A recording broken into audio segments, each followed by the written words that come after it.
sebuah peluang pembuka yang luar biasa. Starting awal. Penyerang timnas Indonesia U20, Jean Revens memberikan komentarnya usai menang 3-1 atas Timor Leste dan jelang lawan Yaman di laga penentuan kualifikasi Piala Asia U20 2025. Dalam laga ini, penyerang timnas Indonesia U20, Jean Revens berhasil membawa Indonesia unggul 1-0 pada menit ke-13. Kemudian di menit ke-16, timnas Indonesia berhasil unggul 2-0 lewat gol Muhammad Rizky Afrizal usai meneruskan umpan serang dari Tony Firmansyah. Di menit ke-66, penyerang Timor Leste Luis Figo berhasil membobol gawang timnas Indonesia untuk mengubah skor menjadi 1-2. Sontakan Figo itu melewati pemain bertahan Indonesia tak mampu dijangkau oleh kiper Indonesia Ikram Al-Ghifari. Pada menit ke-73, Indonesia mengancam gawang lewat tembakan keras Figo Denis yang membentur mistar gawang Timor Leste. Di menit ke-78, Indonesia berhasil memperlebar keunggulan menjadi 3-1 atas Timor Leste lewat gol Muhammad Ragil berkat umpan Doni Tripamungkas dari sisi kiri. Kemenangan ini membuat timnas Indonesia kembali naik ke puncak klasemen grup F dengan mengemas 6 poin dari 2 pertandingan yang dijalani. Di laga perdana, timnas Indonesia menang 4-0 atas Maladewa. Sedangkan kekalahan ini membuat Timor Leste berada di posisi ketiga klasemen grup F dengan 0 poin. Di laga perdana, Timor Leste kalah 1-3 dari Yaman. Sementara pertandingan lainnya, Yaman menang 3-0 atas Maladewa. Kemenangan itu membuat Yaman menempati posisi grup F dengan raihan 6 poin. Yaman hanya kalah selisih gol dari Indonesia. Sedangkan Maladewa kini berada di posisi juru kunci grup F. Pada pertandingan grup F, Indonesia akan melawan Yaman di Stadion Madia. Kami harus mempersiapkan agar bermain dengan baik untuk lawan Yaman. Hari Sabtu tim harus beristirahat. Yaman salah satu tim terkuat. Saya berharap salah satu tim terkuat itu mendukung kami untuk lolos ke Cina, ucap Jean Revens. Pelatih timnas Maladewa, Ahmed Syakir, mengatakan bahwa timnas Indonesia U20 layak menjadi juara grup babak kualifikasi Piala Asia U20 2025. Ia juga menilai bahwa tim asuhan Indra Jafri itu patut melaju ke putaran final Piala Asia di Cina pada Februari tahun depan. Hal ini dikatakan Syakir setelah timnya menyerah 4-0 dari Jean Revens dan kawan-kawan pada laga perdana di Stadion Gelora Bung Karno. Kalau kami ranking kelompok ini di grup F, menurut saya Indonesia nomor 1 dan nomor 2 Yaman, ucap Syakir. Syakir merasa Indonesia layak menjadi juara grup. Selain faktor perbedaan kualitas permain, ia juga menilai bahwa persiapan Garuda lebih panjang. Saya pikir mereka harus terus bermain sejak Januari. Mereka telah memainkan banyak pertandingan persahabatan internasional, banyak kompetisi. Saya pikir dalam persiapan mereka jauh lebih baik. Secara persiapan juga semua pemain sudah jauh lebih baik. Sementara itu, Syakir menilai bahwa anak asuhnya mengalami masalah kebugaran. Ada sekitar 10 pemain yang sebelumnya tampil di South Asian Football Federation tak dapat tampil lagi di kualifikasi Piala Asia karena mengikuti ujian sekolah. Ia mengatakan hal ini menjadi sebab utama timnya tak mampu membendung kekuatan timnas Indonesia.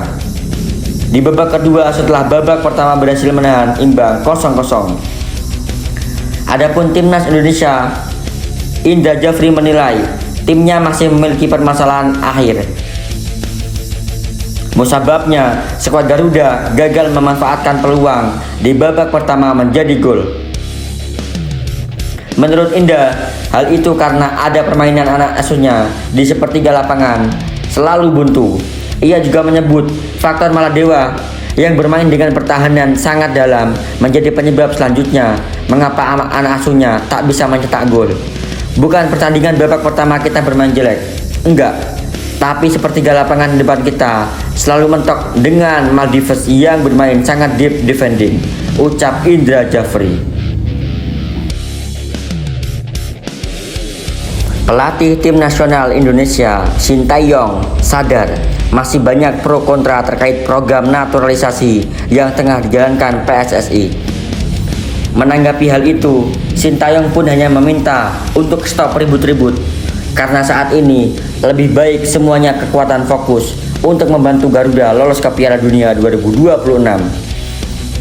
Seperti yang diketahui, program naturalisasi sampai saat ini masih banyak ditentang karena menyulitkan pemain lokal untuk membela timnas Indonesia. Sintayong pun berharap pemikiran seperti itu untuk disikinkan karena tak dapat dipungkiri. Berkat pemain naturalisasi, kini level skuad Garuda sudah bisa bersaing di Asia, bahkan di level dunia. Karena alasan itu, PSSI pun sejauh ini masih gencar melakukan naturalisasi pemain keturunan. Terbaru, ada 2 tambahan pemain yang segera menjadi WNI. Kedua pemain itu adalah Mitch Hilgers dan Eliano Renders. Pemain itu diproyeksikan memperkuat timnas Indonesia untuk putaran ketiga kualifikasi Piala Dunia 2026 zona Asia. Sintayong mengatakan, adanya pemain-pemain naturalisasi membuat skuad Garuda julukan timnas Indonesia makin disegani dalam kancah sepak bola dunia, khususnya di Asia. Hal itu menjadi dampak nyata adanya tambahan pemain naturalisasi. Memang, sekarang kita bisa lihat sendiri, masyarakat dan fans sepak bola Indonesia pada bahagia pastinya. Mungkin dengan adanya pemain naturalisasi, mungkin kita bisa memposisikan diri kita ini di sisi sekarang, ucap Sintayong. Kalau lebih baik lagi, naik performa kami tidak akan mudah dikalahkan melawan siapapun. Jadi, memang ada yang bilang menyusahkan pemain lokal, tapi tolong, jangan ada yang salah sangka. Kalau kita bisa naik ke peringkat 50 FIFA, mungkin sepak bola Indonesia tidak akan mudah dikalahkan. Pelatih Korea Selatan itu tersebut mengatakan, paling terpenting saat ini adalah kita mendapatkan dukungan dalam babak kualifikasi Piala Dunia 2026. Sebab kan timnya tampil dalam putaran final Piala Dunia itu cukup terbuka lebar. Tolong sekarang melihat dengan sudut pandang yang lebih besar.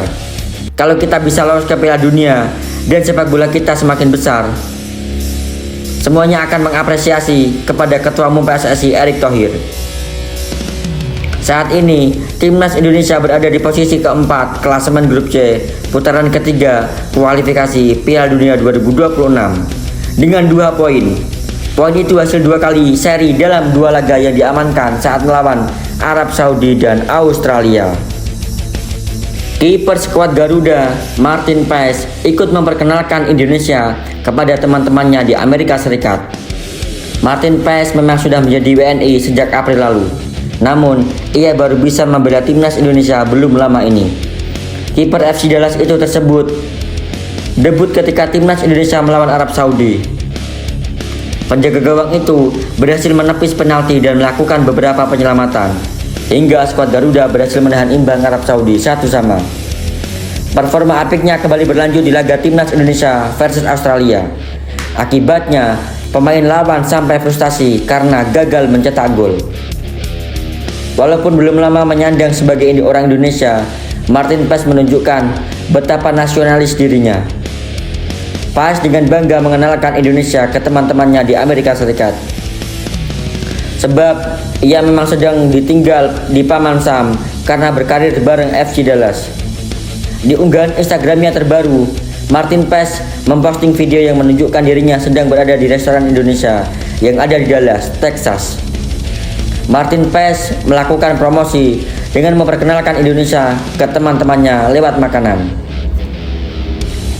Memperlihatkan teman-temanku hidangan Indonesia, tulis Martin Paes. Sementara itu, Martin Paes akan membela timnas Indonesia pada Oktober, yaitu dengan melawan Bahrain dan Cina pada 10 dan 15 Oktober. Paes memang menggemari kuliner Indonesia saat ini. Saat berada di Dallas, Paes juga memasak makanan Nusantara saat sedang cheat day. Selain rendang, ia juga suka membuat soto ayam.